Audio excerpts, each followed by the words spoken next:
स्वागत है आप सभी स्टूडेंटों का जेएमबी स्टडी भारत में।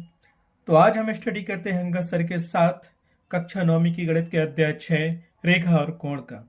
ये अध्याय 6 का भाग नंबर 4 है, जिसमें परिचय का ये भी 4th वीडियो है। इसमें हम जानेंगे कोणों के बारे में, जैसे अंतःकोण, बाह्य कोण या बहिष्कोण, एकांतर कोण और संगत कोण आदि के बारे में। जैसे पिछले वीडियो में हमने देखा था कि पूरक कोण, संपूरक कोण, आसन्न कोण, शीर्ष अभिमुख कोण और कोणों का रेखिक युग्म में क्या कहलाता है, वैसे इस वीडियो में भी ये कोण इंपोर्टेंट हैं। पिछले वीडियो का और इस वीडियो के जितने भी कोण दिए हैं आपको याद रखना है, प्रश्नावली सॉल्व करने में एक महत्वपूर्ण भूमिका निभाते हैं। इससे पहले कि यदि आपने हमारे चैनल को सब्सक्राइब नहीं किया है तो प्लीज चैनल को सब्सक्राइब कीजिए, ताकि इसी तरह की सभी वीडियो आपको सबसे पहले मिल सके। तो आइए जानते हैं कोणों के बारे में। तो देखिए, यह दिया गया है हमारे पास अंतःकोण, इंग्लिश में इसको हम इंटीरियर एंगल कहते हैं। इसकी परिभाषा क्या है, देखिए, जब दो या दो से अधिक रेखाओं को कोई तिर्यक रेखा काटती है तो उसके अंतरंग में बने कोणों को अंतःकोण कहा जाता है। जैसे एग्जाम्पल दिया गया है, यहाँ पे एक ए बी रेखा है, दूसरी सी डी रेखा है। इन दोनों रेखाओं को एक तिर्यक रेखा पी क्यू काट रही है। तो यहाँ पे कोण 1 बना, यहाँ पे कोण 2 बना, एक कोण 3 बना, एक कोण 4 बना। इन दोनों रेखाओं के अंदर कोण बने हैं, तो कोण 1, कोण 2, कोण 3, कोण 4 ये क्या कहलाएंगे, अंतःकोण या इंटीरियर कोण कहलाएंगे। और रखना, देखो कोण 1 और कोण 2 एक ही रेखा पे बने हैं, तो इन दोनों कोणों की माप कितनी होगी, 180 अंश के बराबर होगी। कोण 1 प्लस कोण 2 बराबर 180 अंश, एक ही तरफ बने, एक ही, ठीक है। और इस कोण 3 और कोण 4 को जोड़ेंगे तो इसकी माप भी 180 अंश के बराबर आएगी, क्योंकि एक ही रेखा पे बने हैं और एक ही तरफ बने हैं, ठीक है। ये दाएं तरफ बने हैं, ये बाएं तरफ बने हैं। तो ये समझ में आ गया इंटीरियर एंगल क्या कहलाते हैं, अंतःकोण। जब दो रेखाएं समांतर रेखाएं खींची हैं, उनको एक तिर्यक रेखा काट रही है, तो उन दोनों समांतर रेखाओं के अंदर जो कोण बनते हैं वो क्या कहलाते हैं, इंटीरियर एंगल कहलाते हैं, अंतःकोण कहलाते हैं। और दोनों एक ही तरफ बने दो अंतःकोणों का योग कितना होता है, 180 अंश के बराबर होता है। जैसे कोण 1 और कोण 2 का योग 180 अंश है, उसी प्रकार कोण 3 और कोण 4 का योग हमारे पास क्या 180 अंश होता है। कहना चाहिए कि हमारे पास दो समांतर रेखाएं गई हैं, एक समांतर रेखा ये है, दूसरी समांतर रेखा ये है। इसको एक तिर्यक रेखा काट रही है, जिसको हम पी क्यू नाम देते हैं, पी क्यू। ये बी रेखा मान लो, ये सी डी रेखा मान लो। तो यहाँ पे मान लो कोण 1 बना, यहाँ पे मान लो कोण 2 बना, तो ये दोनों अंतःकोण हो गए। और इस तरफ बनाया हमने कोण 3, ये भी अंतःकोण है, ये भी कोण 4 भी अंतःकोण है। लेकिन अंतःकोणों की विशेषता क्या होती है, एक ही तरफ के दो अंतःकोणों का योग कितना होता है, 180 अंश। जैसे कोण 1 और कोण 2 ये कहाँ होंगे, 180 अंश के बराबर होते हैं। दूसरी तरफ जो कोण बने हैं अंतःकोण, कोण 3 और कोण 4, तो इसका मान भी हमारे पास क्या होगा, 180 अंश के बराबर होता है। तो कभी कभी क्या होता है, ये कोण देता है और ये निकालने को पूछेगा, या ये कोण दे देंगे, ये कोण दे देंगे और दूसरे कोण निकालने को पूछेंगे। तो अंतःकोण की परिभाषा याद रखना, ये दो उसकी कंडीशन है, ये भी याद रखना। दो अंतःकोण जब एक ही तरफ बनते हैं तो उनका योग 180 अंश होता है। जब दो समांतर रेखाओं को एक तिर्यक रेखा काटती है तो उन दो समांतर रेखाओं के अंदर बनने वाले कोणों को हम क्या कहते हैं, अंतरंग में बनने वाले कोणों को अंतःकोण कहते हैं। इस प्रकार से अंतःकोण आपको समझ में आ गया। अब चलते हैं नेक्स्ट कोण। नेक्स्ट कोण क्या है वो भी देखते हैं, वो भी इंपोर्टेंट है। ये दिया है हमारे पास बाह्य कोण या बहिष्कोण। जब दो समांतर रेखाओं को कोई तिर्यक रेखा काटती है तो बाहरी भाग में बने कोणों को बाह्य कोण या बहिष्कोण कहा जाता है। जैसे हमें एग्जाम्पल दिया है, एक रेखा ए बी है, दूसरी रेखा सी डी है। इन दोनों रेखाओं को एक तिर्यक रेखा पी क्यू काट रही है। ये पी क्यू क्या है, तिर्यक रेखा है, काटती है। तो इन दोनों रेखाओं के बाहर, ए बी रेखा और बी सी सी डी रेखा के बाहर जो कोण बन रहे हैं ना, ये वाले ये क्या है, बाह्य कोण या बहिष्कोण कहलाते हैं, ठीक है। तो आया समझ में कि नहीं आया, तो यहाँ पे कोण 1, कोण 2, कोण 3, कोण 4 ये क्या है, बहिष्कोण है। इन दो समांतर रेखाओं के बाहर बनते, जबकि ये अंदर बनते हैं तो वो क्या कहलाते हैं, अंतःकोण कहलाते। समझ गए ना। तो यहाँ भी हम आपको समझा देते हैं, जब दो समांतर रेखाएं, माना कि एक समांतर रेखा हमारे पास ये है, दूसरी समांतर रेखा हमारे पास ये है, इन दोनों रेखाओं को कोई तिर्यक रेखा चाहे ऐसी काटे या ऐसी काटे, ठीक है। ये रेखा इनने काट दी। कौन सी रेखा है हमारे पास? पी क्यू रेखा है। ये रेखा हमने मान ली कि ए बी है, ये रेखा हमारे पास सी डी है। तो इन समांतर रेखाओं के बाहर जो कोण बनते हैं, एक कोण 1, कोण 2, ये कोण बना कोण 3 और एक कोण बना 4। इन रेखाओं के बाहर बने ना समांतर रेखाओं के, तो ये क्या कहलाते हैं? बहिष्कोण कहलाते हैं या बाह्य कोण कहलाते हैं, याद रखना ये, ठीक है। तो कोण 1, कोण 2, कोण 3, कोण 4 क्या है? ये बहिष्कोण है या बाह्य कोण कहलाते हैं, ठीक है। जबकि अंतःकोण हमने बता ही दिया है आपको। अब चलते हैं नेक्स्ट कोण के बारे में। तो हम देखते हैं एकांतर कोण। एकांतर कोण को इंग्लिश में हम अल्टरनेटिव एंगल कहते हैं और ये सेम अंतःकोण की तरह बनाए जाते हैं, लेकिन अंतर क्या है कि उसमें एक ही तरफ के कोण अंतःकोण कहलाते, इस रेखा के अंदर बने ही कोण अंतःकोण कहलाते हैं। लेकिन एकांतर कोण में क्या होता है? एक्स वाला युग्म बनाते हैं। बने तो अंदर ही है, ये चारों अंतःकोण है, लेकिन ऐसा एंगल बनाते हैं एक्स वाला। तो ये क्या एक दूसरे के एकांतर कोण कहे जाते हैं।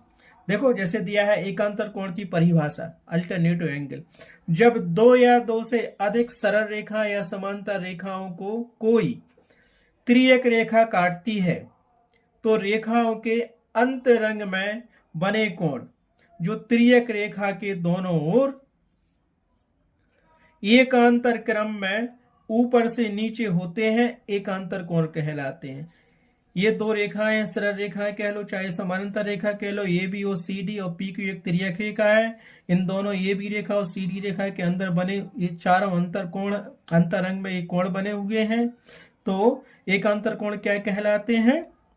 इस तिर्यक रेखा के ऊपर से नीचे की ओर एक दूसरे, है ना, दोनों तरफ जो तिर्यक रेखा के दोनों ओर एकांतर क्रम में ऊपर से नीचे की ओर है। जैसे कोण 1 और कोण 4 एक दूसरे के एकांतर कोण है, कोण 2 और कोण 3 एक दूसरे के एकांतर कोण है। इसमें एक विशेषता यह है कि एकांतर कोण जो होते हैं आपस में बराबर होते हैं। तो हम यहाँ क्या कहेंगे? एकांतर कोण क्या कहलाते हैं? जहां पे जेड की आकृति बनती हो वहां एकांतर कोण बनते हैं। अब जेड कैसी आकृति होती है? देखो हमारे पास जेड कैसा बनता है? ए, जेड बन गया, ए वाला जेड, तो ये कोण और ये कोण एकांतर कोण बन गया। अब इसी प्रकार हम दूसरी भी कर सकते हैं, ये वाली जेड आकृति हो गई। अब ये वाली भी ले सकते हैं कि हमारे पास एक जेड जैसी आकृति ये बनी, तो ये कोण भी एकांतर कोण है। और एकांतर कोण की एक विशेषता होती है, एकांतर कोण यहाँ पे कोण 1 और कोण 4 आपस में बराबर होते हैं, एकांतर कोण है। दूसरा कोण 2 और कोण 3, कोण 2 और कोण 3 क्या है? जेड वाली आकृति है ना, ये तो आपस में बराबर होते हैं और एकांतर कोण कहलाते हैं। आए समझ में? चाहो तो हम यहाँ भी समझा सकते हैं कि एकांतर कोण क्या कहलाते हैं। तो आप देखिए यहाँ पे एकांतर कोण की परिभाषा, यहाँ पे हमारे पास दो रेखाएं दी गई हैं। जैसे पहले ये समझ लो, हाँ ये जेड वाली आकृति बन गई ना तुम्हारे पास, तो ये वाला कोण और ये वाला कोण एकांतर कोण है। मान लो एक कोण 1 है और एक कोण 2 है, एक कोण 3 मान लो, है ना। तो ये कोण आपस में क्या होंगे? बराबर होते एकांतर कोण। आई बात समझ में? दूसरी आकृति हमारे पास ये बन रही थी, तो ये कोण और ये कोण आपस में बराबर होंगे, ठीक है। तो जेड की आकृति जैसी बनती है। तो मान लो कि ये दो हमारे पास समांतर रेखाएं हैं, ए बी सी डी।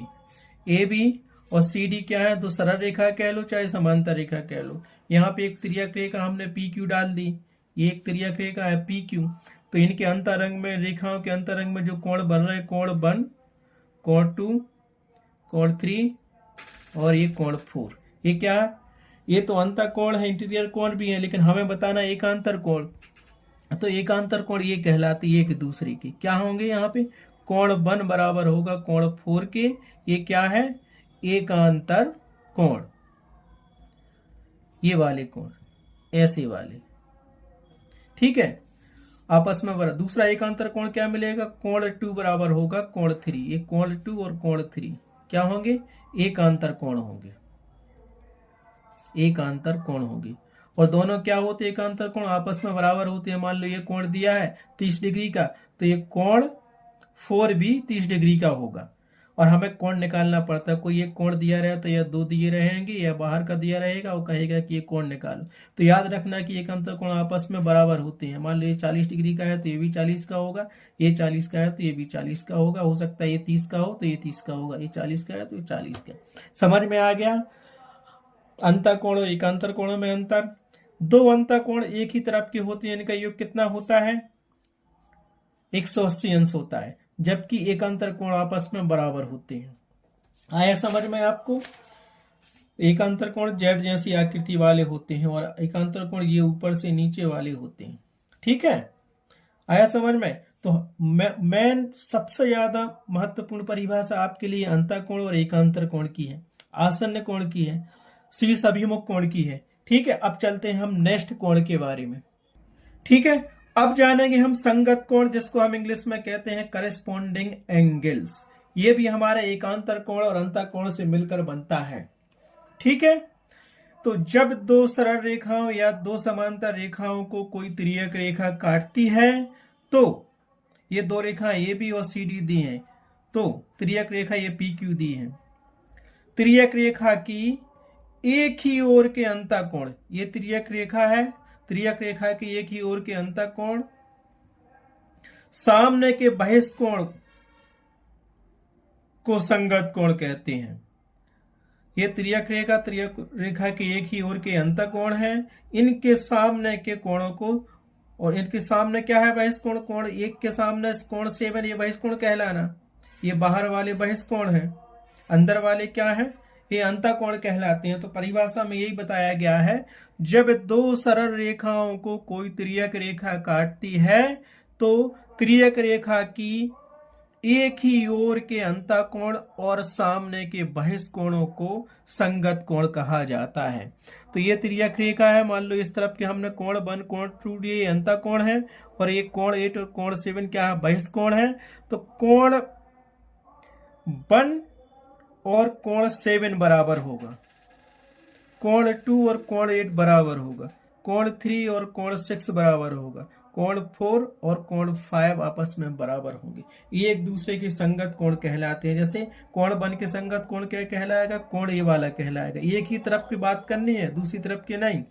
एक ही तरफ के अंतर कोण और एक ही तरफ के बहिष्कोण, और उनके आमने सामने के कोण ही संगत कोण कहलाते हैं। ठीक है, संगत कोण आपस में बराबर होते हैं। जैसे एकांतर कोण आपस में बराबर होते हैं एक्स वाली आकृति जेड की आकृति के, ऐसे संगत कोण भी आपस में बराबर होते हैं। तो यहाँ हम समझ लेते हैं संगत कोण किसे कहेंगे, वो संगत कोण की परिभाषा तो आपने देख ही ली है। तो देखो यहाँ पे हमने दो रेखाएं खींची, एक तो ये रेखा खींच ली हमने, इसको हमने ये भी नाम दे दिया। दूसरी सरल रेखा एक खींची या समांतर रेखा एक खींची, इसको हमने सी डी नाम दे दिया। यहाँ पे हमने एक तिर्यक रेखा खींच दी, इस तिर्यक रेखा को हमने क्या नाम दिया? पी क्यू नाम दिया। ठीक है, पहले तो अंतर कोण बनाते हैं, कोण 1 कोण 2 कोण 3 कोण 4, ये अंतर कोण बन गए। और जो इस रेखाओं के बाहर कोण बनेंगे, ये 4 तो होगा, इसको नंबर 5 दे दो, चाहे कुछ भी दे दो, 5 दे दो। ये बहिष्कोण बन गया, इसको कोण 6 दे दो, बहिष्कोण बन गया। इसको कोण 7 दे दो, बहिष्कोण है। इसको कोण 8 दे दो, ये बहिष्कोण है। तो हमने कहा था इन समांतर रेखाओं की एक ही तरफ के अंतर कोण और बहिष्कोण। तो पहले तो जान लो यहाँ पे अंतर कोण क्या है। देखो अंतर कोण पहले ही मैं बता चुका हूँ, कोण 1 कोण 2 कोण 3 कोण 4। ये कोण 1 कोण 2 कोण 3 कोण 4 ये अंतर कोण है। और बहिष्कोण क्या है आपके लिए? बहिष्कोण या बाह्य कोण, देखो कोण 5 कोण 6 कोण 7 कोण 8 जो रेखाओं के बाहर बने हुए हैं। तो कोण 5 कोण 6 कोण 7 और कोण 8 ये क्या है? बहिष्कोण है। तो ये एक ही तरफ के जो अंतर कोण और बहिष्कोण है, उनके आमने सामने के कोण ही संगत कोण कहलाते हैं। तो संगत कोण यहाँ पे क्या लिखेंगे हम? संगत कोण एक ही तरफ की। जैसे कोण 1 के संगत कोण क्या होगा? 7। ये कोण 1 अंतर कोण है, इसके सामने का बहिष्कोण 7 दिया है। तो कोण 1 बराबर होगा कोण 7, ये संगत कोण बन गया। इसी प्रकार कोण 2 एक अंतर कोण है, इसके सामने का बहिष्कोण क्या है? कोण 5, तो ये बन गया संगत कोण। इस प्रकार कोण 3 क्या है? ये अंतर कोण है, इसके सामने का बहिष्कोण क्या दिख रहा है? एक ही तरफ का 4, तो कोण 3 बराबर होगा कोण 8। ये क्या संगत कोण बन गए। और दूसरा एक कोण 4 दिया है, ये क्या है हमारे पास अंतःकोण, इसके सामने का बहिष्कोण क्या है कोण 6 है, तो ये क्या हो गया संगत कोण हो गया। तो संगत कोण आपस में बराबर होते हैं एकांतर कोण की तरह। एकांतर कोण ये होते हैं, संगत कोण होते हैं तिर्यक रेखा के एक ही तरफ के आमने सामने के अंतःकोण और बहिष्कोण को हम संगत कोण कहते हैं। तो समझ में आ गया। और संगत कोण भी आपस में बराबर होते हैं, एकांतर कोण भी आपस में बराबर होते हैं। ठीक है, इस प्रकार से संगत कोण करेस्पॉन्डिंग एंगल की परिभाषा भी संपूर्ण हुई। तो एक महत्वपूर्ण इंफॉर्मेशन और देखिए, यदि हमें दो आंतरिक कोण दिए गए हैं तो उनका मान निकालने को पूछते हैं, तो आप याद रखना ही दो आंतरिक कोणों का मान एक बाह्य कोण के बराबर होता है। जैसे हमारे पास एक त्रिभुज बना हुआ है, त्रिभुज क्या है हमारे पास ए बी सी, ये त्रिभुज बना हुआ है और ए लाइन आगे बढ़ी है, ये बिंदु डी हो गया। तो यहां से देखा हमने माना कि ये कोण हमें कितना दिया x अंश का दिया, ये कोण हमें 50 अंश का दिया ये वाला कोण, और ये बाह्य कोण 120 अंश का दिया है। ठीक है, तो हम क्या जानते हैं दो आंतरिक कोणों का मान एक बाह्य कोण के बराबर होता है। कहना चाहिए जो बाह्य कोण है वो बराबर होगा इन दोनों कोणों के योग के। तो ये कोण x और कोण 50 को जोड़ दिया, बराबर होता है 120 अंश के। ठीक है, तो कोण x हम निकाल सकते हैं, तो ये x बराबर क्या मिला 120 माइनस 50 अंश, सो x बराबर मिल गया 70 डिग्री का कोण, ये 70 डिग्री का कोण आ गया। इसी प्रकार हमें ये दिया है कोण ए बी सी और डी। तो हमारे पास आंतरिक कोण दिए गए हैं दोनों 50 डिग्री का 70 डिग्री का, और बाह्य कोण निकालना है। तो हम क्या जानते हैं, हम जानते हैं कि दो आंतरिक कोणों का मान एक बाह्य कोण या बहिष्कोण के बराबर होता है। तो इन दोनों को जोड़ दो और x के बराबर रख दो, तो ये क्या मिल जाएगा 120 डिग्री मिल गया। x का मान कितना हो जाएगा यहाँ पे 120 डिग्री हो जाएगा। तो इस पॉइंट को याद रखना है आप, दो आंतरिक कोणों का मान एक बहिष्कोण या बाह्य कोण के बराबर होता है। इस चैप्टर में या इस भाग में, भाग नंबर 4 में परिचय के हमने जो कोण की परिभाषा आपको बताई है और समझाए हैं, ये बहुत ज्यादा इंपोर्टेंट है। ठीक है, कहना चाहिए कि ये रेखा और कोण के चारों पार्ट हमने आपको परिचय के रूप में बताए, बहुत ज्यादा इंपोर्टेंट है। अगर इसमें से 8 नंबर का आएगा तो 4 नंबर का इस परिभाषा परिचय में से आएगा और 4 नंबर का उसमें से आएगा। 1 नंबर के क्वेश्चन भी इसमें बनते हैं, 2 नंबर के क्वेश्चन भी बनते हैं। कोणों की परिभाषा भी पूछ सकते हैं, वो रेखाओं की परिभाषा भी आपसे पूछ सकते हैं। इस प्रकार से परिचय वाला वीडियो कंप्लीट हुआ, और कुछ मुख्य बिंदु होंगे तो हम आपको लास्ट में समझा देंगे समरी के रूप में। इसके बाद नेक्स्ट वीडियो में हम देखेंगे प्रश्नावली 6.1। आज की वीडियो में बस इतना ही। Thanks for watching my video.